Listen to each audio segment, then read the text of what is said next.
Juan José González es un gijonés de 24 años que desde muy joven ya tenía la historia como su gran pasión. Durante sus años de universitario fue cuando se puso en marcha en Cádiz el único máster de España de arqueología submarina. No se lo pensó ni un momento, hizo las maletas y hoy está terminando esa formación. Cuando te gusta de verdad algo no es que te cueste demasiado y de verdad que está muy bien coordinado.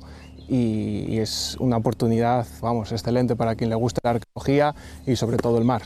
Es el único asturiano de un máster que presenta doble dificultad. Por un lado, reunir los extensos conocimientos que conlleva el mundo de la arqueología, pero por otro, hacerlo todo a muchos metros de profundidad. Hay que saber bucear bien, pero no es lo que de verdad prima, porque tienes que hacer un trabajo arqueológico, igual que lo haces en tierra, pero en este caso es en el agua y son otros medios en el que nos tenemos que adaptar a ellos, pero bueno, teniendo conocimientos de arqueología y sobre todo, bueno, teniendo también una buena base de buceo, con eso es suficiente.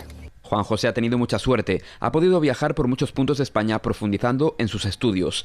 El último fue precisamente aquí en Asturias. Formó parte del grupo de arqueólogos que hace unos días encontraron el barco de guerra hundido en la ría de Leo. Te da la oportunidad de encontrarte con cosas que la mayoría de las personas no tiene la posibilidad de hacerlo, como por ejemplo lo que tenemos aquí en la ensenada de Arnao, que pues, hace unos escasos días pues, nos encontramos con un pecio. Y la verdad que estar ahí en el momento de su descubrimiento pues es una experiencia inolvidable. Como inolvidables son los cientos de imágenes que tiene guardadas en su retina y que Juan se niega a borrar.